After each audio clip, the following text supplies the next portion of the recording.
धान खेती के अलावा अगर किसी दूसरे खेती की ओर अगर फार्मर्स मूव करते हैं तो वो सस्टेनेबल नहीं होगा। सस्टेनेंस की जो बात है वो मतलब किस ओर मूव किया जाए। तो पानी भरेगा तो धान लगाने के अलावा आपके पास कोई ऑप्शन बचता नहीं। 70% खेती की ज़मीन पे तो आपको धान लगाना ही पड़ेगा, आप वहाँ से धान को हटा नहीं सकते। कृषि विश्वविद्यालय में बड़ा सा मसला उठते रहता है जी जी, वो क्या है कि अक्सर उठते रहता है कि उसमें घपला हो गया, विदेशी कंपनी को दे दिया गया। तो कम ज़मीन में अगर हम ज़्यादा इन्वेस्टमेंट करते हैं, हाई टेक्नोलॉजी का यूज़ करते हैं तो पैसे बनाए जा सकते हैं, प्रॉफिट कमाया जा सकता है। नमस्कार, अभी आप देख रहे हैं उज्जवल भूमि और उज्जवल भूमि के इस पॉडकास्ट में आज हमारे साथ हैं खास मेहमान संजय पाटिल जी। डॉक्टर संजय पाटिल के बारे में जितना बताएं उतना ही कम पड़ेगा। संजय पाटिल जो है सो इंदिरा गांधी कृषि विश्वविद्यालय में वाइस चांसलर रहे हैं। यहाँ पर छत्तीसगढ़ में रह के ढेरों रिसर्च के प्रोजेक्ट्स पे काम किए हैं और काफ़ी अच्छे रिसर्च के वर्क हुए हैं यहाँ पर। और वर्तमान में पाटिल साहब जो हैं पटेबा में जो अभी न्यू टेक्नोलॉजी की जो खेती है उस पे काम कर रहे हैं।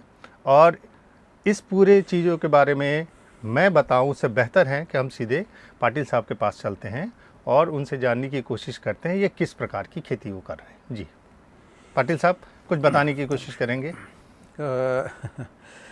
इसमें ऐसा है कि पूरा जीवन खेती से जुड़े रहे, उसमें रिसर्च और एक्सटेंशन का काम मैं करता रहा और किसानों को कई तरह की जानकारियाँ और शिक्षा देने का काम मैंने किया। रिटायरमेंट लेने के बाद मुझे लगा कि जो काम मुझे आता है या जो मैं लोगों को सिखाता रहा क्यों ना उसको एक बेहतर ढंग से किया जाए और कुछ समय में वो एक ट्रेनिंग और डेमोन्स्ट्रेशन के मॉडल के रूप में फिर खड़ा हो सके। ये विचार मन में आए तो फिर मैंने रिटायरमेंट के पैसों से कुछ ज़मीन खरीदी यहाँ पे और पिछले 2 सालों से उस काम में लगा हूँ। किस टाइप की खेती है कुछ बताना, क्योंकि हमने बहुत सारे लोगों के बारे में बहुत कुछ आपकी इस खेती के बारे में सुना है। तो कितने में खेती कर रहे हैं आप, क्या खेती कर रहे हैं, पर्पज़ इसका क्या है? देखिए, खेती मैं 3 एकड़ ज़मीन में कर रहा हूँ और वो एक मॉडल एरिया है जो आज का लैंड होल्डिंग है एवरेज किसान का। छत्तीसगढ़ में देखें तो 3.5 एकड़ का एवरेज लैंड होल्डिंग किसान का है और पूरे देश में देखें तो करीब 2.5 एकड़ का लैंड होल्डिंग है। ज़मीनें आजकल बहुत महंगी हो गई हैं जी। तो मेरा ये विचार था कि जो एवरेज लैंड होल्डिंग है उसमें से कैसे आउटपुट या इनकम निकाला जा सकता है, वो एक मेरे दिमाग में था। तो एक 3 एकड़ के ज़मीन में, 3 एकड़ के फॉर्म में हाईटेक हॉर्टिकल्चर, क्योंकि आप अगर 3 एकड़ के फॉर्म में अगर आप धान, गेहूं या चना इस तरह की फसलें लगाते हैं तो एक परिवार उसमें सर्वाइव कर ही नहीं सकता जी। जो किसानों का डिस्ट्रेस हम बार बार कहते हैं कि किसान परेशानी में है, वो इस कारण से परेशानी में नहीं है कि उसके लिए कुछ किया नहीं जा रहा है या सरकार कुछ कर नहीं रही है। सरकार पर्याप्त ध्यान देती है, लेकिन अगर आपके पास 3 एकड़ ही ज़मीन हो तो 4 लोगों का पेट भरने के लिए अगर महीने का आपको 10,000 भी ना मिले तो परिवार चल नहीं सकता है। और यही कारण है कि किसान तनाव में या स्ट्रेस में आता है, तो ज़मीन छोटी होने के कारण। तो कम ज़मीन में अगर हम ज़्यादा इन्वेस्टमेंट करते हैं, हाई टेक्नोलॉजी का यूज़ करते हैं तो पैसे बनाए जा सकते हैं, प्रॉफिट कमाया जा सकता है। इसको देखते हुए फिर मैंने ये विचार किया कि कौन सी खेती में सबसे ज़्यादा पैसा बन सकता है या आउटपुट हो सकता है। तो उसमें फूलों की खेती सबसे ज़्यादा फ़ायदेमंद है। सबसे रिस्की भी है। क्योंकि अगर आज आपने फूल काटे और मार्केट में नहीं गया तो फिर वो नुकसान होता है लेकिन सबसे ज़्यादा आउटपुट भी उसमें ही निकलता है। और ये भविष्य की खेती है। जब आप एक संरक्षित खेती या प्रोटेक्टिव कल्टीवेशन पॉली हाउस या उसके अंदर करते हैं तो वो एक बेहतर आपको आउटपुट देता है। इन चीज़ों को ध्यान में रखते हुए मैंने सोचा कि इस दिशा में काम किया जाए और दिखाया जाए कि कैसे चीज़ें की जा सकती हैं। तो अब किन किन फूलों का आप उसमें खेती कर रहे हैं? अभी बेसिकली मैं गुलाब जो डच रोज़ जिसको कहते हैं, जो आपका बुके में लगता है, उसकी खेती है 1 एकड़ के पॉली हाउस में। और बाकी जो ज़मीन है उसके ऊपर मैंने रजनीगंधा लगाया हुआ है। इसके अलावा फ्लावर की शॉप में जो चीज़ें लगती हैं, जैसे कि सपोर्टिंग फ्लावर्स हैं, जैसे गोल्डन रॉड एक फ्लावर है वो लगता है, पत्तियां अलग अलग तरह की लगती हैं, मधुकामनी की पत्तियां लगती हैं। तो जो खाली जगह थी उन सब में मैंने उनको भी लगाया हुआ है। और आपका एस्पेरेगस है, ये खेत की बाउंड्री पे लग सकता है। तो वैसी सारी चीज़ें मैंने उसमें प्लांट, मोगरा है ना, ऐसी चीज़ें उसमें लगा दी हैं जो एक सपोर्टिंग इनकम भी दे सके। सर, ये जो आप खेती कर रहे हैं, अमूमन 1 एकड़ में फूलों की खेती में कितनी की लागत लग जाती है? क्योंकि कहीं ना कहीं कैपिटल एक बड़ा रोल प्ले करता है, तो कुछ बता पाएँ, क्योंकि आप कर रहे हैं और थ्योरी से सीधे प्रैक्टिस में है। जी जी। जब मैंने ये काम करने की सोची तो जो आपने कहा थ्योरी से प्रैक्टिस वाली बात है, कई लोगों ने ये बात कही कि आप कुलपति रहने के बाद खेती कैसे कर पाएंगे।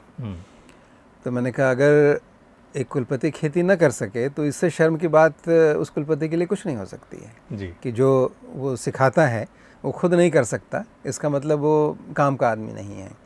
लोगों को अप्रीहेंशन था कि आप जो मजदूर हैं उनसे कैसे डील करेंगे। जी हाँ, तो बहुत सारे चैलेंज, बहुत सारी चीज़ें हैं, बहुत सारे चैलेंज हैं। लेकिन मैंने कहा कि हम उनके साथ काम करते रहे हैं और व्यवहारिक काम भी किया है, तो मैं कर लूँगा। ये आपने सही कहा कि ये कैपिटल इंटेंसिव खेती है। और जो 1 एकड़ में अगर आपको पॉली हाउस लगाना है और गुलाब की खेती करनी है तो मोटा मोटा करीब करीब 60 लाख रुपए का इन्वेस्टमेंट आपको करना होता है। लेकिन इस 60 लाख में 45 लाख रुपए गवर्नमेंट आपको वापस कर देती है। वाह, सब्सिडी के रूप में। ये बहुत बड़ी चीज़ है हमारे दर्शकों को। ये बहुत बड़ी चीज़ है, क्योंकि कई सारे युवा जो हैं सो खेती करना चाहते हैं। जी। लेकिन सरकार इतनी मदद करती है, आवश्यकता है कि हमको बढ़ के लेना पड़ेगा। हम सोचेंगे कि हम बैठे रहें और कहीं से मदद आ जाए, वो क्योंकि सरकार कहाँ कहाँ तक जाएगी। तो 60 का अगर प्रोजेक्ट है तो लगभग 45 लाख की सब्सिडी आपको 6 महीने करीब लगते हैं इसमें। आपको लोन लेना होता है और 6 महीने में आपको वापस पैसा आ जाता है। तो बेसिकली 15 लाख करीब का इन्वेस्टमेंट आपके तरफ से जाता है, जो कि आप लैंड डेवलपमेंट है, फार्म का डेवलपमेंट है, छोटा तालाब है, एक स्टोर बनाना है, तो आपका खुद का इंफ्रास्ट्रक्चर में वो चीज़ें यूज़ हो जाती हैं। तो दिखने में लगता है कि बहुत बड़ा इन्वेस्टमेंट है, लेकिन सरकार 75% आपको सब्सिडी इसमें दे रही है। और इसके बाद जैसे जो गुलाब है जब आप लगाते हैं तो करीब 6 से 7 महीने में वो फूल देने लगता है। और एक बार प्लांटिंग करें तो अच्छी अगर देख कर करें तो 7 से 8 साल आपको लगाना नहीं होता है, वो उसमें से क्रॉप निकलता रहता है। तो बहुत हाई इनकम ये देती है।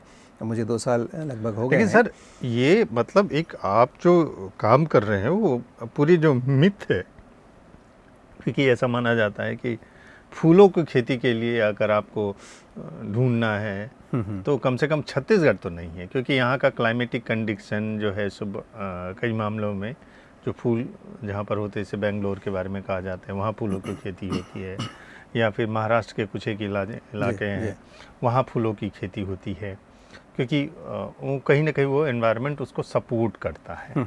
तो ऐसे में जो आपने ये जो रिस्क लिया है, ये कैलकुलेटेड रिस्क है या फिर मतलब मन में आया चलो रिस्क ले ले? हालांकि आपके जैसा व्यक्ति इस टाइप से मूव तो नहीं लेगा। ये कैलकुलेटेड मैंने रिस्क लिया था, क्योंकि ये बात आपकी सही है कि जैसा पूना का क्लाइमेट है या फिर बेंगलोर का क्लाइमेट है वो हमसे बहुत बेहतर है। यहाँ गर्मी बहुत हो जाती है, लेकिन बस्तर का पूरा जो एरिया है, सरगुजा का भी जो क्षेत्र है, ये बहुत मैंने बस्तर तो बहुत कुछ सिमिलर आपका पूना से मिल जाएगा। और धीरे धीरे कई किसानों ने जो छत्तीसगढ़ प्लेन जिसको हम कहते हैं, रायपुर, दुर्ग, राजनांदगांव, इस एरिया में इस काम को शुरू किया था। तो मैंने उनको, मेरी जानकारी में था वो, मैंने उनको घूम के सर्वे भी किया, तो देखा कि जो 12 महीने हैं उसमें 8 महीने आप अच्छा गुलाब उगा सकते हैं। अच्छा, 8 12 महीने में 8 आपको महीने। अच्छा गुलाब मिल जाता है। और मार्च, अप्रैल, मई, जून ये महीने जो हैं वो गड़बड़ जाते हैं। इन अच्छा। 4 महीनों में यहाँ पर गर्मी बढ़ जाती है, आपको स्ट्रगल करना स्ट्रगल पड़ता करना पड़ता है। तो उस समय फूलों का साइज़ भी छोटा हो जाता है है। जी। और प्रोडक्शन भी कम हो जाता है। लेकिन वो बिकता है, इसलिए बिकता है कि जब आप मार्केट में जाते हैं फूलों के, तो उसमें 2 तरह के कस्टमर्स हैं। प्रीमियम जो पूना बेंगलोर के नीचे पसंद नहीं करते हैं, और थोड़ा जो मिडिल इनकम वाले जो लोग हैं, थोड़े सस्ते बुके जो चाहते हैं। एक बार आप छोटे फूलों को भी अगर बुके में लगा दें तो आप पहचान नहीं पाएंगे कि ये कहाँ से आया हुआ है। जी। तो उस नाम से ये फ्लावर भी गर्मी में भी बिक जाते हैं। तो सर ये जब फूलों की बात ही हो रही है, 2 सवाल हैं। एक तो ये देखने को मिला है कि अभी जो वर्तमान में जो फूलों की खेती हो रही है, तो वो जो एरोमेटिक फूल हैं उसमें कंप्लेंट्स भी आ रहे हैं कि उसका एरोमा कम हो गया है, या फिर वो पहले के टाइप ब्लूम नहीं करते हैं। और दूसरा सवाल जो है कि छत्तीसगढ़ जैसे जगहों पे क्या वो उतना प्रोडक्शन जो आपने किया है, या इस टाइप से अभी तो आप कर रहे हैं या कुछ एक किसान कर रहे हैं, इसको बड़े पैमाने पर अगर खेती की जाए तो क्या वो मार्केट अवेलेबल है, क्या वो लॉजिस्टिकल इंफ्रास्ट्रक्चर अवेलेबल है? क्योंकि अभी आपने बताया कि उसका काफ़ी शॉर्ट लाइफ होता है। एक जो पहले आपने बात की एरोमेटिक की, उस पर एक बार बात कर लें। एक जो बार बार बात आती है कि सुगंध कम हो रही है, एरोमा कम हो रहा है, वो भी बहुत सही बात नहीं है। खास करके फ्लावर्स के केस में तो ऐसा बिल्कुल भी नहीं है। अगर आप एरोमेटिक रोज़ लगाते हैं तो उसमें एरोमा बहुत अच्छा यहाँ भी आता है।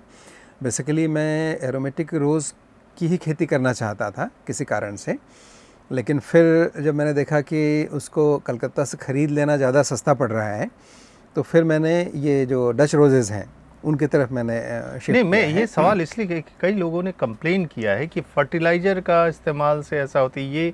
ये मिथ है ये कि मिथ है। अच्छा। ये मिथ है। बेसिकली जो एरोमा है वो फर्टिलाइज़र या कहें कि ऑर्गेनिक जिसको हम कहते हैं उस पर डिपेंड नहीं करता है।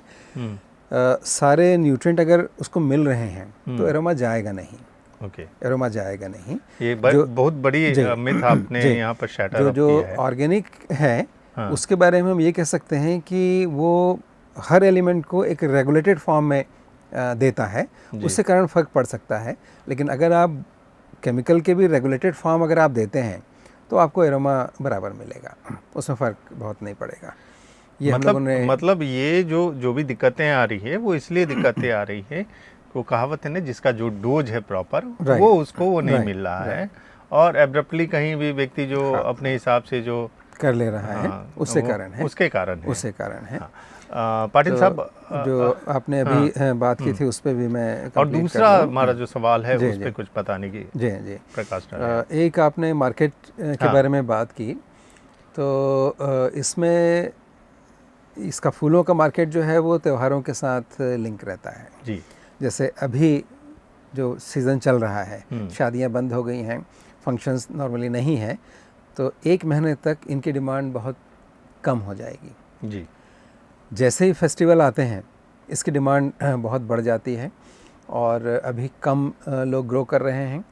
अगर छत्तीसगढ़ में देखें तो मुझे लगता है कि 300 से 350 या 400 किसान होंगे जो इसी खेती कर रहे हैं।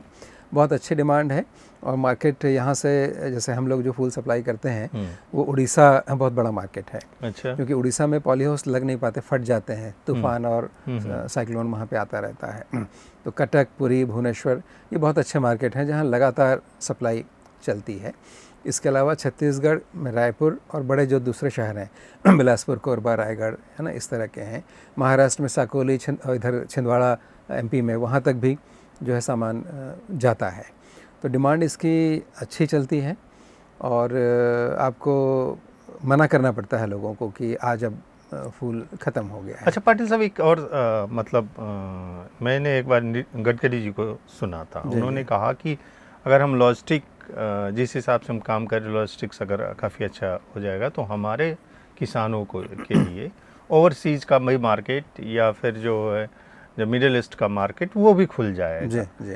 तो ये थ्योरी में कितना अच्छा लगता है और प्रैक्टिकल इसके इम्प्लीकेशंस कितने हैं, चूँकि आप इस फील्ड के व्यक्ति हैं और अभी के डेट में मैं इतना तो कहना चाहूँगा कम से कम आप पर वो जो है सो राजनीतिक प्रेशर नहीं होगा कि चीज़ों को जो है सो एग्जैक्ट सिचुएशन में बताने का, क्योंकि लोग ऑनेस्ट जो है सो वो सुनना चाहते हैं। लॉजिस्टिक्स सबसे बड़ा प्रॉब्लम है जी। और जिस दिन फूलों के बॉक्स सही ढंग से पहुंच जाएं उस दिन हमको एक संतोष होता है कि चलो आज कुछ दिक्कत नहीं हुई। अदरवाइज़ रोज़ का इशू है लॉजिस्टिक्स जी। जहां मेरा फॉर्म है वहां से बस में चढ़ाना होता है, फिर वो बस यहाँ कितने बजे कब पहुँचेगी वो देखना होता है, फिर उस बस से उसको उतारना और फिर जहाँ जहाँ भेजना है वो एक ज़रूरत होती है।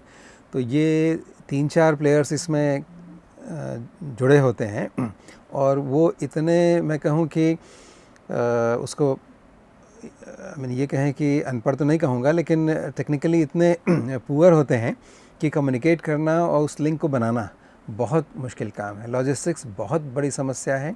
ये तो छोटा डिस्टेंस है 60-70 किलोमीटर का, लेकिन अगर आप नेशनल लेवल पे देखें तो चाइना जिन चीज़ों को 15 दिन में अपने देश से बाहर पहुंचा देता है, हमको अभी भी 30 से 45 दिन लगते हैं बाहर पहुंचाने में।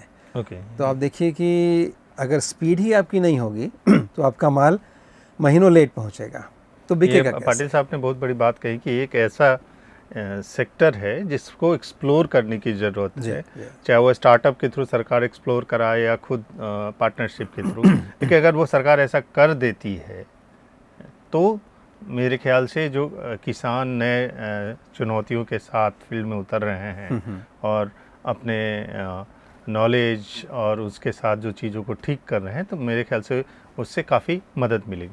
पाटिल साहब, अब दूसरे सवालों की ओर आते हैं। एक जो छत्तीसगढ़ के बारे में जो है सो पूरे विश्व में ये स्थापित है कि छत्तीसगढ़ धान का कटोरा है।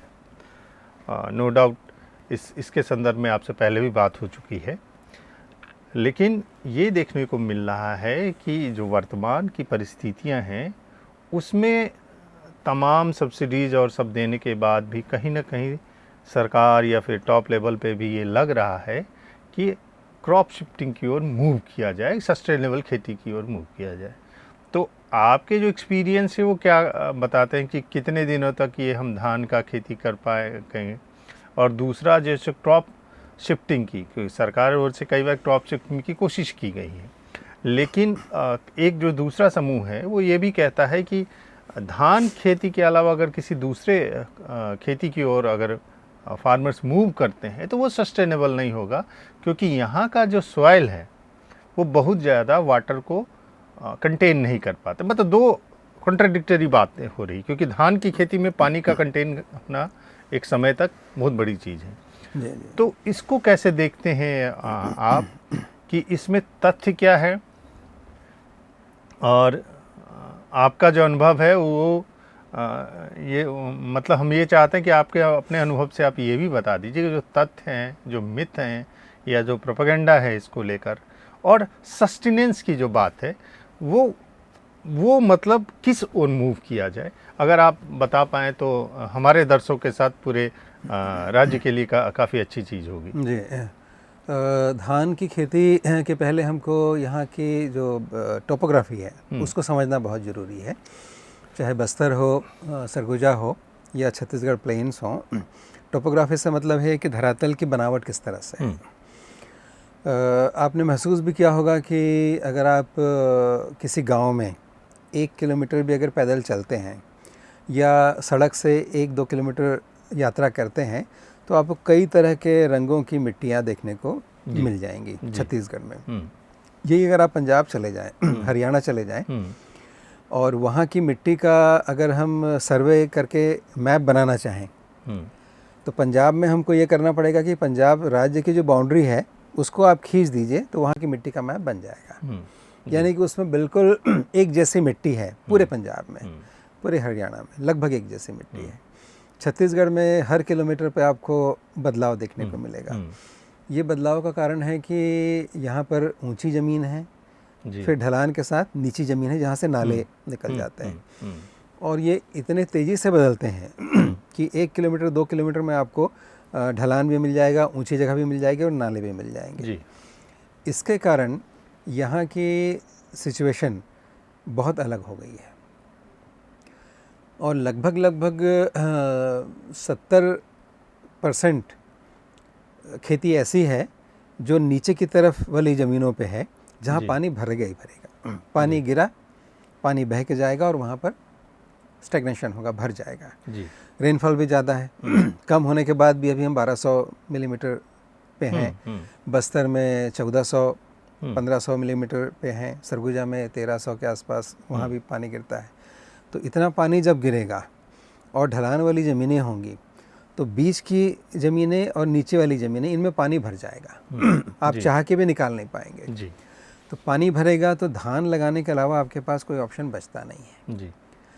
तो जितना मैंने छत्तीसगढ़ को देखा है तो मेरे अनुमान से 70% खेती की ज़मीन पे तो आपको धान लगाना ही पड़ेगा। आप वहाँ से धान को हटा नहीं सकते। जी। धान लगेगा ही क्योंकि पानी भरेगा वहाँ पे, और पानी भरेगा तो वहाँ कुछ दूसरा हो नहीं सकता है। तो 70% एरिया में तो राइस लगेगा, वहाँ को लगाना पड़ेगा। शुगर केन क्यों नहीं? उसमें भरा हुआ पानी नहीं चाहिए, उसमें पानी अधिक चाहिए लेकिन स्टैग्नेशन नहीं चाहिए। जी। भरना नहीं चाहिए।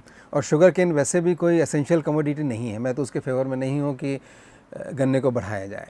जी। क्योंकि ऐसे ही डायबिटिक कंट्री है और अगर शुगर ना भी खाएं हफ्ते 10 दिन तो आपका कुछ नहीं होना होता है। जी। तो मैं ये नहीं कह रहा हूँ कि ना लगाएं, लेकिन जैसे आपने बात निकाली तो शुगर केन वहाँ लग नहीं पाएगा, पानी अगर भरता है तो नहीं लग सकता है। ठीक है।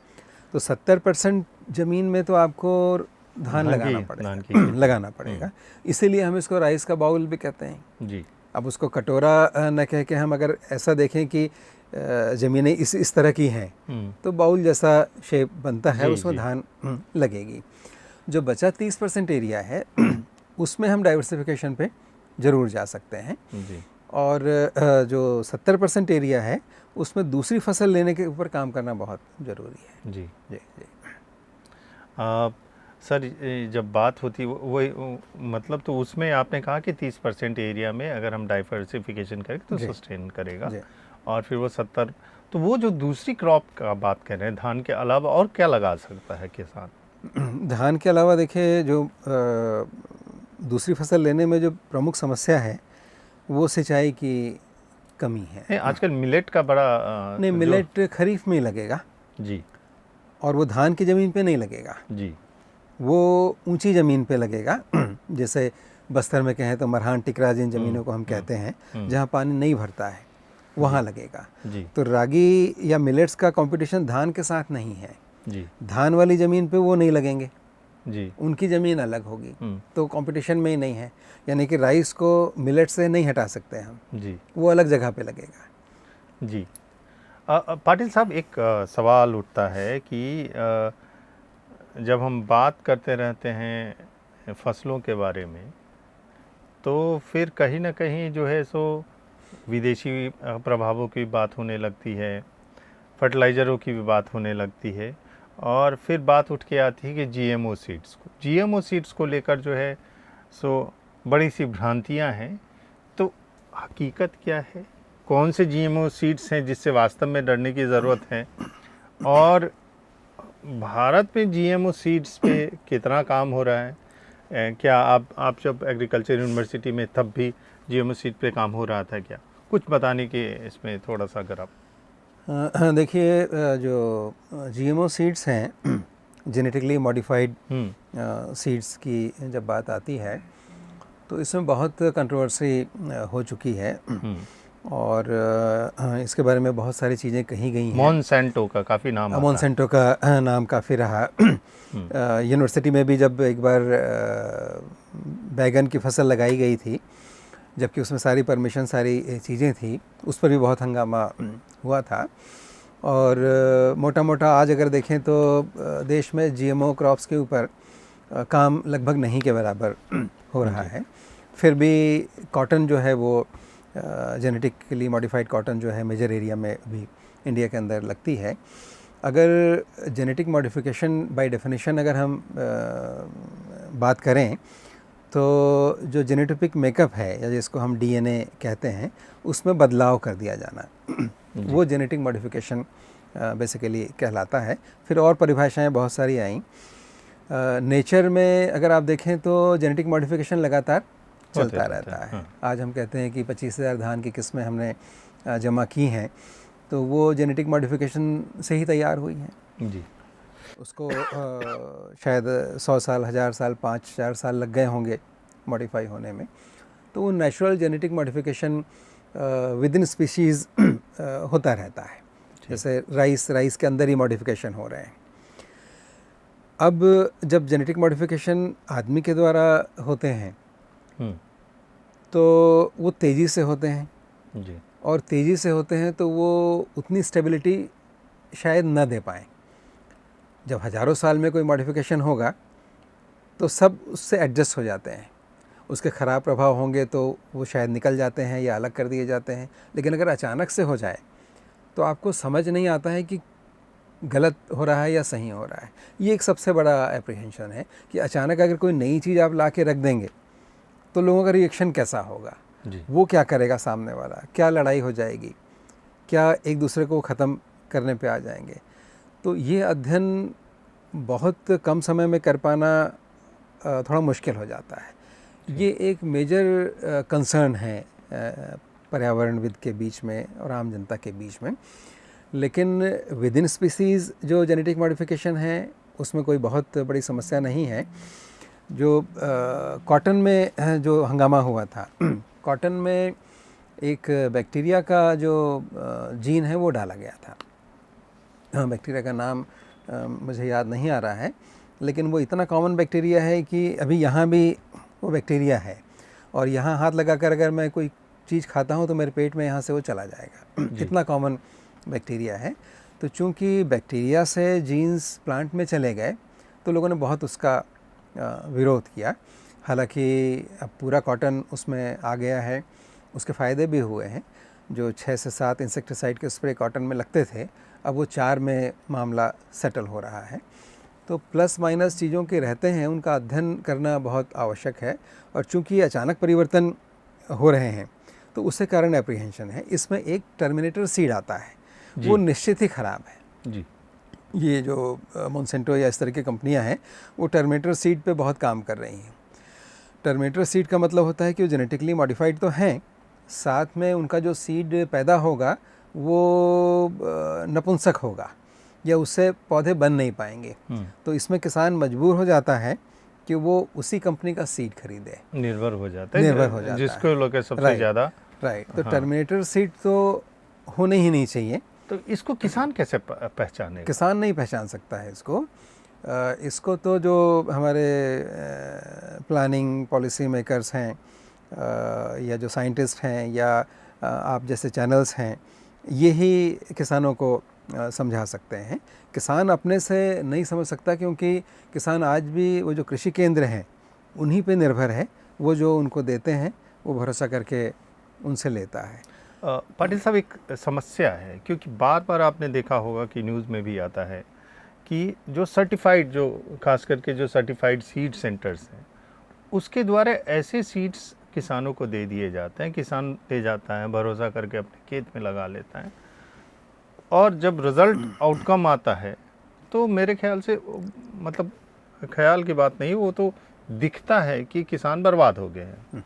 तो एक जो ये डिस्ट्रस्ट का मसला है उसको कैसे दूर किया जा सकता है और वो मैकेनिज्म में कहाँ दिक्कत आते हैं? क्योंकि आप जो है सो दोनों पक्ष को देखा, जो पॉलिसी लेवल पर या फिर उन सेंटर्स तक जो बीज जाते हैं, क्या सर्टिफिकेशंस में दिक्कत होती है या क्या वो कोई इस टाइप का वाकया जिसमें आप जो है सो आपके सामने आया हो और आपको वास्तव में लगता है कि इसको इस प्रकार से डील किया जाए तो वो जो हार्म होता है किसानों को उससे बचा जा सकता है? ऐसे इश्यूज़ आते रहते हैं और ये बेसिकली क्वालिटी कंट्रोल में लैप्सेस के कारण ये होता है।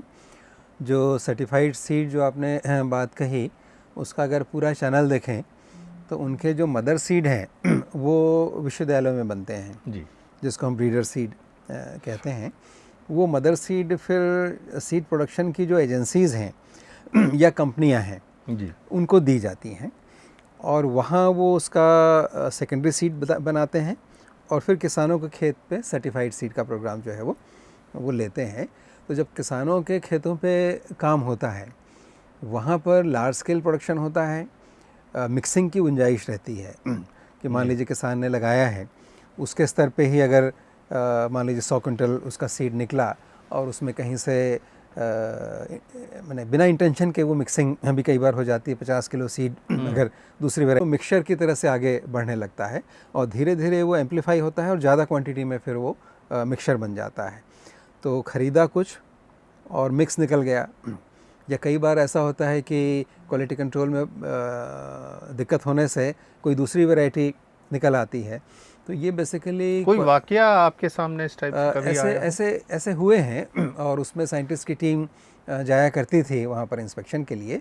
तो ये सारे क्वालिटी कंट्रोल में जो लैप्सेस होते हैं वहीं से ये ठीक हो सकते हैं।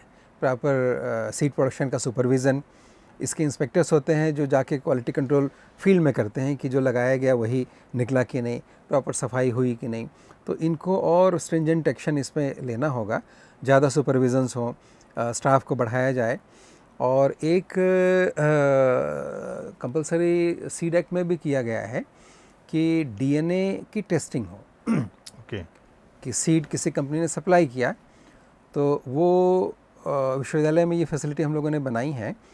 तो अगर वो कहता है कि ये ए वैरायटी का सीड है तो उस ए वैरायटी का फिंगरप्रिंट हमको वो देगा और जो वो सप्लाई कर रहा है उस लॉट की सैम्पलिंग करके वो सीड विश्वविद्यालय को या टेस्टिंग लैब को देगा।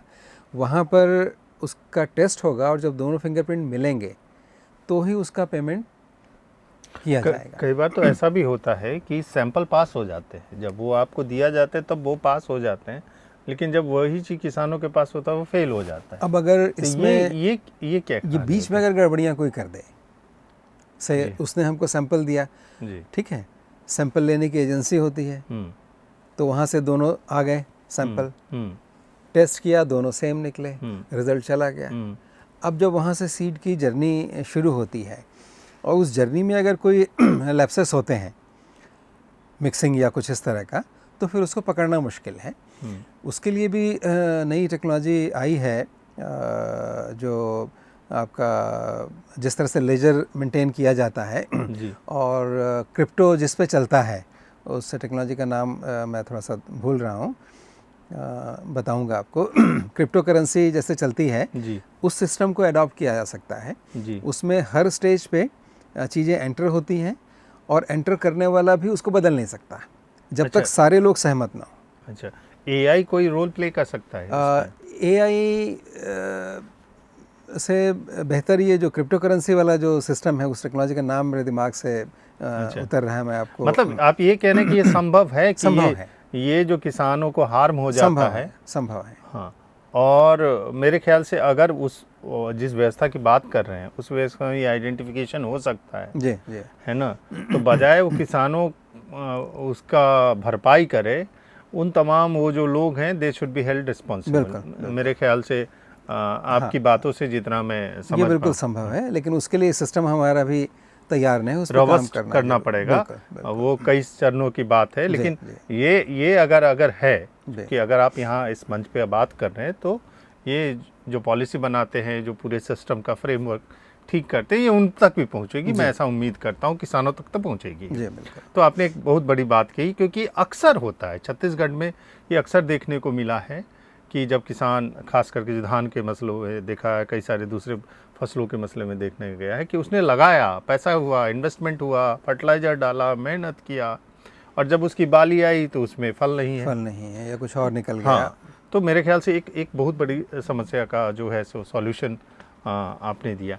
अच्छा, ये एक सवाल उठता है, उस सवाल पे जाने से पहले मतलब मैं आपसे जानना चाहूँगा कि आप अपने ये जो टेन्यूर रहा है फ्रॉम रिसर्च टू वीसी, कोई एक ऐसा वाक़या आप बताना चाहेंगे कि जो बहुत काफ़ी मुश्किल भरा हुआ है कि मतलब उसमें ऐसा था कि इससे बेहतर है कि हम रिज़ाइन कर दें, या फिर ऐसी सिचुएशंस था, लार्ज इंटरेस्ट को ऑब्जर्व नहीं कर पा रहे थे।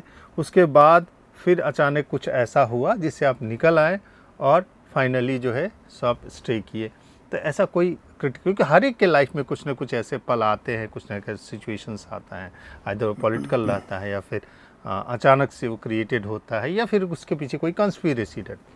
तो इसके बारे में कोई एक ऐसा वाकया? ऐसा तो कोई मौका नहीं रहा कि मैं छोड़ के निकल जाऊं वाला, लेकिन देखिए इन पोजीशन पे जब आप काम करते हैं और ख़ास करके विश्वविद्यालय के कुलपति के रूप में, तो वो एक तरह से सर्वे सर्वा वहाँ पे होता है और उसको विश्वविद्यालय में एक, मैं कहूँगा कि एक सोसाइटी है, एक शहर है, क्योंकि उसमें पानी की भी व्यवस्था करनी है, सफाई की भी करनी है, बिजली की भी करनी है, खाने की भी करनी है, लोगों के रहने की भी करनी है, एजुकेशन, रिसर्च, एक्सटेंशन, ये तो है ही है साथ में। तो वो एक छोटा सा टाउनशिप होता है और उसमें तरह तरह की जो इश्यूज़ हैं वो आते रहते हैं जी। तो इश्यूज़ आते रहे, लेकिन मुझे कभी ऐसा लगा नहीं कि मैं छोड़ के निकल जाऊं। जो वॉलंटियर रिटायरमेंट मैंने लिया है वो भी कारण ये रहा कि एक कुलपति के रूप में जब आप काम करते हैं और आपके पास काम करने का समय और बचा हो, जैसे मेरे पास 4-5 साल बचे हुए थे, तो उसी संस्था में अगर आप नीचे काम करते हैं तो उतना डिलीवर आप नहीं कर पाते हैं जी। क्योंकि आपके पास आप उस सिस्टम से नीचे की तरफ आते हैं। तो मुझे ऐसा लगा कि जितना मैं डिलीवर कर सकता था वो मैं कर चुका हूँ, तो अब ये समय वहाँ लगाने के बजाय मैं कुछ और करूँ। जी, ये मुख्य मतलब आप ये कह रहे थे कभी आपको जो सिस्टमिक बोटलनेक की कहानी आती है वो उसको फेस नहीं करना वैसा पड़ा। फेस नहीं करना पड़ा। इश्यूज़ आते हैं, आपको वहाँ पर परसू करना पड़ता है। क्योंकि मुझे याद है कि आप जब थे उस समय भी बहुत सारे विवाद हुए कृषि विश्वविद्यालय में जी। और वैसे भी वीसी का जो पोजीशन है उसके बारे में कहा जाता है कि पॉलिटिकल पोस्टिंग्स ज़्यादा होता है इन कंपैरिजन टू रिसर्च और दूसरे जो है सो। तो मैं उसी वही जानना चाह रहा हूँ। देखिए मैंने बीजेपी सरकार के साथ भी काम किया है जी, और मैंने कांग्रेस सरकार के साथ भी काम किया है। हाँ। तो ऐसी परेशानी नहीं कभी मुझे महसूस हुई कि राजनीति के कारण कहीं कोई इशू आया हो। दोनों सरकारों ने बहुत अच्छी तरह से सहायता की विश्वविद्यालय की, और मेरे समय में इन 10 वर्षों में जब दोनों पार्टियों की सरकार थी, विश्वविद्यालय का बजट बहुत तेज़ी से बढ़ा है, चाहे इंफ्रास्ट्रक्चर हो, कॉलेजेस हो, फाइनेंशियल सपोर्ट हो। दोनों सरकारों ने बहुत अच्छा सपोर्ट किया, क्योंकि सरकारें ये तो समझती है कि एग्रीकल्चर छत्तीसगढ़ के लिए सबसे इम्पॉर्टेंट है। क्योंकि अगर आप जीएसडीपी में कंट्रीब्यूशन देखें तो छत्तीसगढ़ में 22% है, कंट्री में 15-16% है। तो छत्तीसगढ़ राज्य खेती पे बहुत ज़्यादा डिपेंडेंट है। तो इसलिए खेती की कहीं भी बात आती है, कोई भी नेता हो, कोई भी पार्टी हो, वो खुले हाथ से इन्वेस्ट करने या मदद करने के लिए तैयार होती है। और उनको ये अंदाज़ा होता है कि विश्वविद्यालय जो है वो चीज़ों को जानता समझता है और हमें गाइड करेगा, इनको बढ़ाना आवश्यक है। और उस दृष्टि से दोनों सरकारों ने बहुत मदद की है, कहीं कोई दिक्कत एक मतलब बड़ा सा कृषि विश्वविद्यालय में बड़ा सा मसला उठते रहता है। जी। वो खास करके जो राइस जीनोम विवाद हैं या उसके वो क्या है कि अक्सर उठते रहता है कि उसमें घपला हो गया, विदेशी कंपनी को दे दिया गया। तो वो क्या है, कुछ बता पाएंगे आप? देखिए इसमें मैं 2 चीज़ों को अलग करना चाहूँगा। एक तो बीच में वो जट्रोफा वाला एक इशू हुआ था, वो भी जीनोम और उससे रिलेटेड है तो उसको हम छोड़ देते हैं। और जो अपने राइस की बात की, उस पे अगर अपन बात करें तो राइस पे देखिए पिछले मुझे लगता है कि जब 1965 के आसपास राइस रिसर्च सेंटर यहाँ पे बना था। जब मध्य प्रदेश का समय हुआ करता था, रायपुर में RRS कहते थे, राइस रिसर्च सेंटर। डॉक्टर इछारिया जी उस समय थे, तब से काम शुरू हुआ। और बहुत सारी किस्मों को जमा किया गया है। जी। आज अगर आप देखें इंडिविजुअल, अगर इंडिया की बात करें, सिंगल सेंटर की बात करें, तो शायद सबसे ज़्यादा कलेक्शन हमारे पास है इंदिरा गांधी कृषि विश्वविद्यालय के पास में। हमने राइस का हमने ये कलेक्शन NBPGR को भी दिया हुआ है, सारा का सारा वहाँ पर भी है। NBPGR में सबसे ज़्यादा कलेक्शन है क्योंकि कंट्री के सारे कलेक्शन वहाँ पे आते हैं। लेकिन अगर सिंगल की बात करें तो रायपुर सबसे बड़ा सेंटर है बायोडाइवर्सिटी कलेक्शन का, और पिछले 60 सालों से हम लोग जमा करते रहे हैं। पिछले जब हम पीछे जाते हैं 60 साल पहले, तो जो मटेरियल ट्रांसफ़र या वैरायटी ट्रांसफ़र या शेयरिंग में इतने स्ट्रिक्ट रूल्स नहीं थे जितने आज बने हैं जी। और 50-60 साल पहले भी इंटरनेशनल कोलैबोरेशन रहे हैं हमारे, खास करके फिलीपींस के साथ, जहां अंतर्राष्ट्रीय धान अनुसंधान संस्थान बना हुआ है। तो पहले बहुत आसानी से एक्सचेंज चलता था। हमारे पास से भी टेस्टिंग के लिए चीज़ें जाती थी, उनके पास से भी आती थी, आज भी आ रही हैं हज़ारों की संख्या में पूरी दुनिया से टेस्टिंग के लिए। आज भी जीनोटाइप आते हैं। आज हर चीज़ लिखी हुई होती है जी, परमिशन के साथ होती है।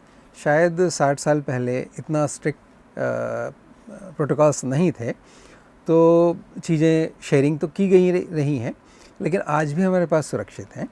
और अब मुझे लगता है पिछले 30-40 सालों से बिना सरकार की परमिशन के NBPGR आप जानते हैं, national bureau of plant genetic resources, उनकी अनुमति, मैंने एक तरह से भारत सरकार की अनुमति होती है। मेरे ख्याल से NBPGR शायद रांची इसको डील करता है शायद। रांची में भी राइस का एक अलग रीजनल सेंटर है रांची में, और जो दिल्ली में है वो नेशनल सेंटर है। जी।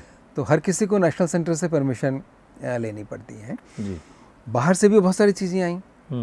अक्सर हम कहते हैं कि क्या हमारी चीज़ चली गई, लेकिन आज देखिए कि IR 36 है, 64 है ना, ये सारी चीज़ें बाहर से आई हुई हैं और आज भी पॉपुलर ये हुई हैं। जी। तो शेयरिंग से बेनिफिट होते हैं, लेकिन वो डॉक्यूमेंटेड होने चाहिए। जी। और अब पिछले मुझे लगता है कि 30-35 सालों से डॉक्यूमेंटेड चीज़ें, मतलब आप ये कह रहे हैं कि उसका प्रॉपर डॉक्यूमेंटेशन नहीं था और नहीं कुछ था। एक रूल्स नहीं था। जी, जी, जिसके कारण ये कंट्रोवर्सी पैदा हुई है ज़्यादातर, जबकि ये मोटिवेटेड ज़्यादा है। और आप ये कह रहे हैं कि ग्राउंड में वैसी सिचुएशन नहीं है जैसा एक क्रिएट किया गया है साइंटिफिक वो पूरी कम्युनिटीज़ को लेकर।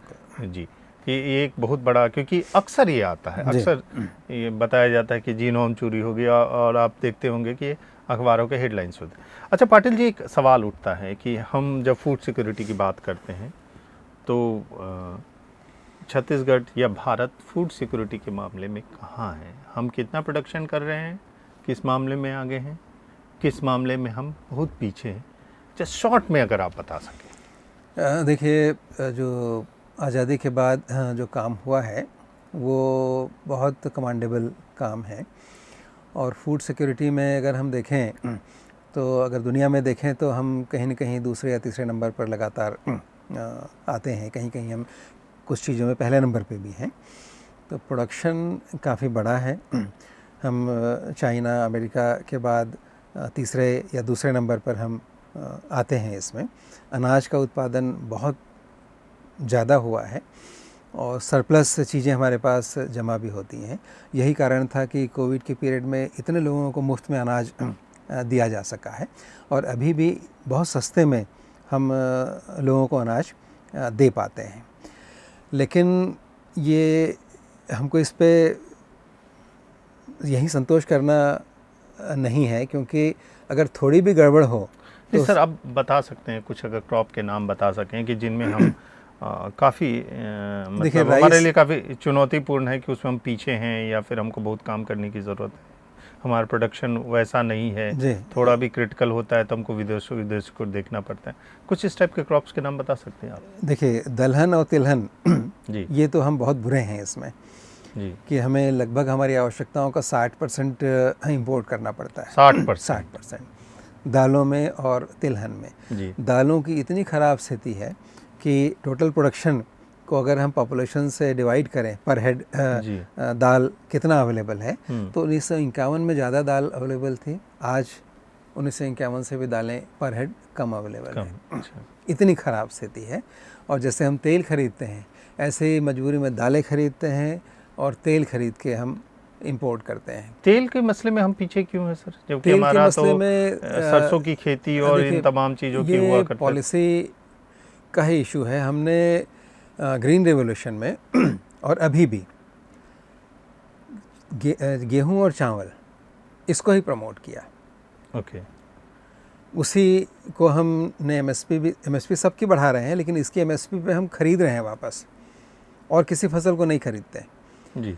तो किसानों को लगता है कि यही एक ऐसी फसल है, धान और गेहूं, कि जितना चाहो उगाओ, सरकार सब ले लेती है और उनको इनकम अच्छी होती है, मार्केट का चक्कर नहीं होता है। तो किसान ने दलहन छोड़ दी जी। तेलों को तिलहन छोड़ दी, और जहाँ धान नहीं हो सकती वहाँ भी वो धान उगा रहा है, और सरकार सारा धान ले लेती है। इससे कारण दलहन तिलहन की खेती जो है वो लगभग समाप्ति की तरफ आ गई है, मैंने बहुत कम हो गई है। ओके। दुनिया में सबसे ज़्यादा तेल खाने वाला देश भारत है जी। और सबसे ज़्यादा इंपोर्ट भी भारत हम कितना इंपोर्ट करते होंगे सर? इंपोर्ट की वैल्यू तो मैं नहीं बता पाऊँगा, तेल लेकिन और दाल के मसले में तेलों में दुनिया का सबसे बड़ा इंपोर्टर खाने वाला भारत है। इससे समझ Oh my लीजिए God। कि दुनिया में इतना खाने का तेल कोई इंपोर्ट नहीं हम उसका करता है। कितना परसेंट उगा पाते हैं? उसका बमुश्किल 30 से 40%। ये तो बहुत बड़ी स्थिति, बहुत बुरी समस्या स्थिति है। बहुत बड़ी स्थिति शायद है। यही कारण है कि हमको पाम ऑयल पर निर्भर करना पड़ता है या पाम ऑयल मंगाना पड़ता है। मंगाना पड़ता है। और अभी छत्तीसगढ़ गवर्नमेंट ने बहुत अच्छा इनिशिएटिव लिया है डाइवर्सिफिकेशन का, कि 15,000 रुपये पर एकड़ वो देंगे। उस पर और काम करना आवश्यक है, क्योंकि अगर जो चीज़ें पैदा होगी, अगर उसको भी हम एमएसपी पे लेना शुरू कर दें तो किसान ज़रूर जाएगा। 2-3 फसलें हैं, जैसे मक्का है, मूंगफली है या रागी है, ये धान के इकोनॉमिक्स को बीट कर सकती है, बशर्ते सरकार उसको एमएसपी पे ख़रीदना शुरू करे। ये एक मैं बात कहना चाहूँगा। एक और बात कहना चाहूँगा कि जैसे E20 पॉलिसी है जी, इथेनॉल 20 जी, हमने बड़े तेज़ी से ले आया है। खेती में भी क्या E20 तो नहीं कहूँगा, PO20 पॉलिसी हो सकती है, पल्स ऑयल सीड 20।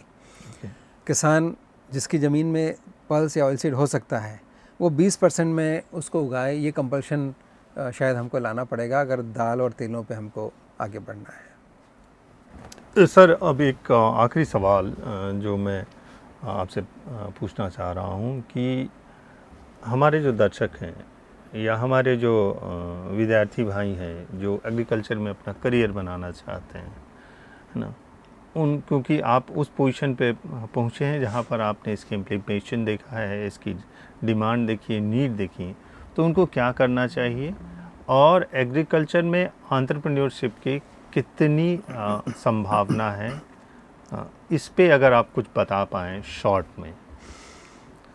देखिए, खेती में या एग्रीकल्चर में संभावनाएं बहुत अधिक हैं, ख़ास करके एंटरप्रेन्योरशिप के, क्योंकि आज भी किसानों के साथ काम करने वाले लोग बहुत कम हैं। जी। किसानों को आज भी जानकारी का बहुत ज़्यादा अभाव है। जी। उनके प्रोड्यूस को एग्रीगेट करके अगर आप मार्केट से लिंक कर सकते हैं, ऐसा काम करने वाले लोग नहीं हैं। इसीलिए किसान दूसरी फसलों पे नहीं जाता है, क्योंकि मार्केटिंग की बहुत बड़ी समस्या होती है। तो अगर इस दिशा में स्टूडेंट काम करना चाहे एक एंटरप्रेन्योर के रूप में कि किसानों की इन समस्याओं का समाधान करना और फुल जो चेन है प्रोडक्शन से लेके मार्केटिंग तक की, उसको अगर हैंड होल्ड वो करते हैं तो असीम संभावनाएं मैं इसमें देखता हूँ। आउटकम के चांसेस है क्या कि जो लागत लगा रहा है वो रिटर्न आ सकती है, क्योंकि किसान तो गरीब है।